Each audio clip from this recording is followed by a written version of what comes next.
Nah pemirsa, kali ini kita kedatangan bintang tamu nih, yakni salah satu ojol di Palangkaraya. Halo, apa kabar Bang? Baik, Kak. Alhamdulillah. Bisa diperkenalkan, mungkin pemirsa belum tahu namanya siapa, terus sekarang profesinya apa gitu. Iya.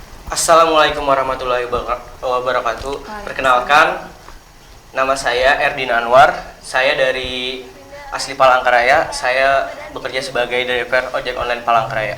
Iya. Mungkin tema kita apa nih Kak kali ini Kak? Tema kita hari ini pendapatan ojol. Seperti yang kita tahu nih ya, gak cuman di sekitar kita, tapi di sosmed pun banyak banget curhatan dari para ojek online. Kalau pendapatan mereka itu mulai menyusut nih di tengahnya pandemi COVID-19 ini. Nah, di sini buat teman-teman di rumah biar gak cuman apa ya bayang-bayang, kita pengen denger nih dari orangnya langsung gimana sih cerita aslinya. Jadi kita mulai nih. Ya, kalau misalnya dari Abang sendiri bagaimana sih dampak yang Abang rasakan ketika mewabahnya COVID-19 ini, Bang? Dampak yang kami rasakan itu banyak sih, Kak. Iya. Terutama ojek online kan. Sekarang dulunya kan kami rame orderan. Sekarang sepi, Kak. Karena orang banyak takut, Kak, karena virus ini, Kak. Iya. Nah, selain itu bukan sepi orderan, terus penjemputan juga berkurang, mulai dari GrabFood, terus penjemputan. Kalau GrabFood masih mending, Kak. Masih ada yang pakai ya? Masih ada yang pakai. Kalau penumpang sekarang jarang, Kak. Paling ada beberapa aja, 1 sampai 2. Terus untuk makanan juga, untuk makanan sekarang orang banyak takut juga pesan. Iya. Karena kan makanan harus jaga jarak juga kita sama orang itu kan. Kalau aku pernah pengalaman kan, Kak. Karena dampak ini orang pesan orderan kan.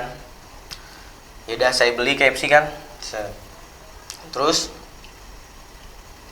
saya order, terus antri nggak gitu lah. Dia nanya kan, ya kataku antri, kataku.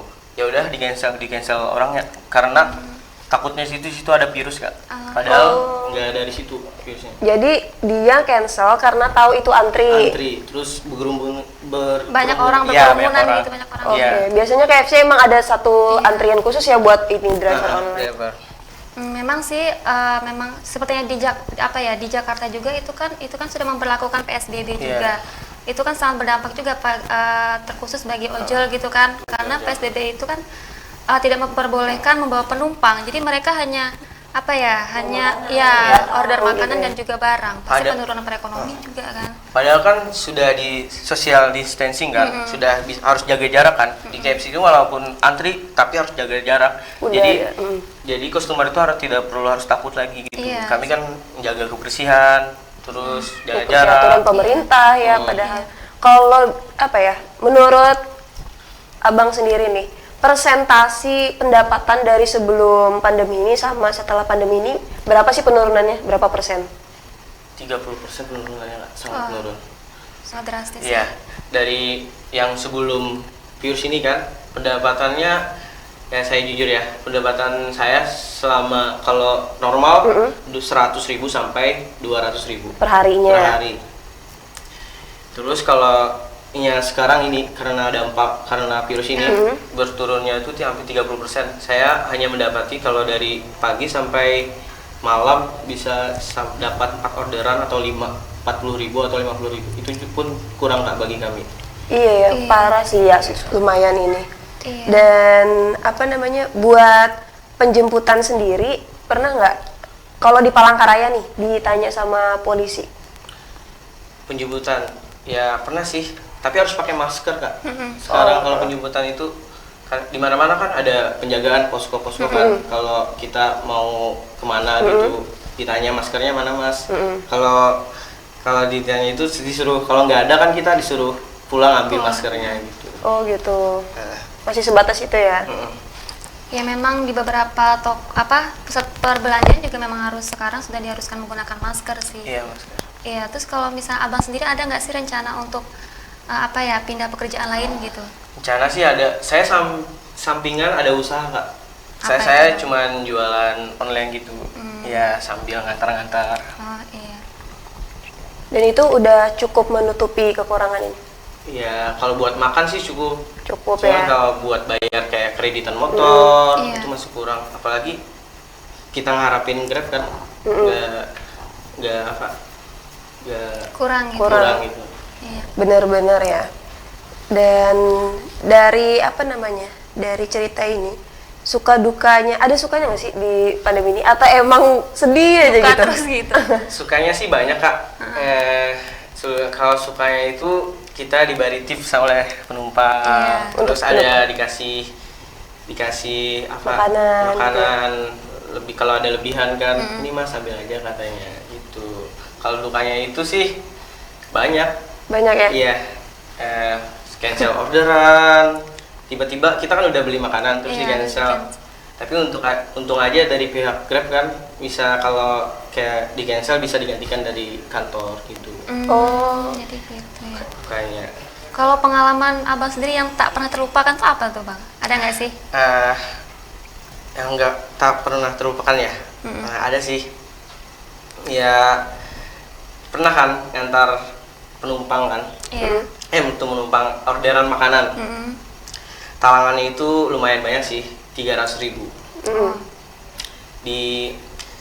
Dia kan pesan sebelumnya kan saya bukan di Grab nih. Ini kan sebelumnya saya bekerja sebagai ojek online tapi ojek lokal. Namanya itu LJ Palangkaraya. Oh iya. Ya, situ sebelum Grab masuk kota Palangkaraya saya sudah bekerja sebagai driver ojek online. Saya waktu itu bekerja di LJ Palangkaraya waktu saya kelas 3 SMK. 3 SMK pas saya punya SIM. Itu saya ngelamar kan, terus saya bekerja.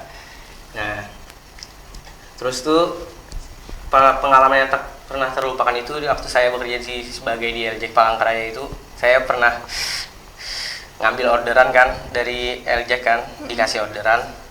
Terus saya jalankan kan, beli Jeko, terus talangannya itu 300.000. Oh. 300.000. Udah antri kan nih, terus saya jalankan sampai ke customernya kan. Tapi saya konfirmasi dulu. Iya. Ini sesuai orderannya. Iya kak katanya. Ya udah. Saya beli kan. Waktu itu penumpangnya masih ngerespon. Saya telepon masih diangkat kan. Terus ya udah saya beli.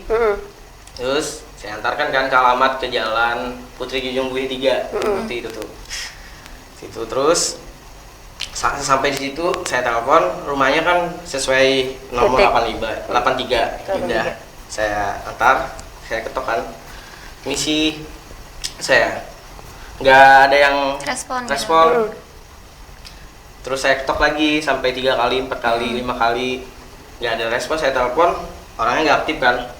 Saya tunggu, saya bingung. 6 Iya. Mana banyak gitu ya. lagi gitu ya. Saya tunggu aja, sabar. Saya konfirmasi sama admin LJ kan.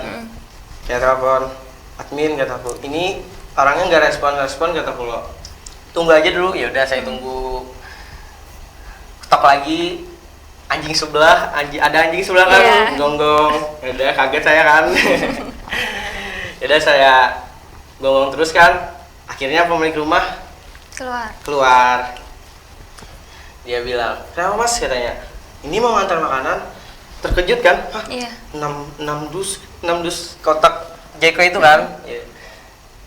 Dia bilang, "Gak ada pesan mas." "Hah? Ini apa?" kataku. "Ini sesuai Iya, orderannya, alamatnya sesuai kan dengan yang di alamat itu." Ya, 7. Terus dia bilang, "Gak ada mas." Ngeyel kan? Aku kan ngeyel kan? "Ini iya mbak," katanya, "udah dikonfirmasi, salah alamat kali paling," katanya, kata dia kan. "Enggak kak, coba telepon lagi orangnya." Saya telepon orangnya, gak diangkat-angkat. Oh. Gak diangkat, di WA juga nggak dibalas. Terus saya telepon kan, akhirnya nggak aktif. Terus mau gimana nih? Mana talangannya banyak. Iya, banyak. Akhirnya kayak gimana? Akhirnya saya telepon admin LJ kan, yang punya usaha ini. Saya telepon lagi, "Halo," kataku lo. "Mimin," katanya, "nggak ada mesan," kataku, nggak ada mesan kata dia. Terus dia bilang, kata adminnya, ya udah katanya bawa aja ke sini, serius nih nggak apa-apa lah, ya nanti admin yang ganti, tapi sama-sama driver yang lainnya tuh kan sekumpulan buat ini, tapi itu setengah pun saya rugi gitu kan. Itu ya sedihnya, entar terlupakan. Jadi itu sedih banget sih, bukannya seberapa sih uang itu, tapi Iya, kan tapi itu bagi saya kan sangat berharga ya Kak. agak Udah ngantri Iya. gitu ya, kita udah bawa amanah yang diminta, Iya. pas dianterin ternyata ini nih salah satu. Pelajaran untuk kita ya Kak ya. Iya, dan untuk teman-teman di rumah, tolong kalau emang kalian pengen order sesuatu, itu dipastikan kalau emang itu yang diorder gitu, jangan sampai kalian order, ternyata kalian baru cek uang nih, nggak ada uang, cancel. Kurang duitnya gitu ya. Nah itu tuh sakit, soalnya driver itu pasti udah udah ngeluarkan uangnya terlebih dahulu, udah tadi bahasanya, nalangin dulu gitu kan. jangan seenaknya cancel gitu. Iya, apalagi kalau drivernya ini uangnya tuh sebenarnya pas-pasan gitu kan. Udah terpaksa buat beli itu, ternyata di cancel. Tapi kita ikutin sifat-sifat customer yang positif yang kayak diceritain tadi. Di tengah pandemi ini, marilah kita saling berbagi. Ketika orderan diantar, kalau kita ada makanan dikasih, ada tip, itu sangat berarti banget buat mereka yang mana mata pencaharian utamanya itu ojek online kayak gitu. Bener banget Kak, dan juga yang namanya keberlangsungan hidup masyarakat itu nggak melulu soal pemerintah, tapi soal sesama. Dan juga ini kan berhubung lagi bulan suci Ramadan nih, sudah sepatutnya lah untuk kita berbagi gitu kan, apalagi khususnya bagi orang yang mampu gitu. Nah pemirsa, kita akan balik lagi sesaat lagi, tetaplah bersama kami di Ramadan Itu Indah.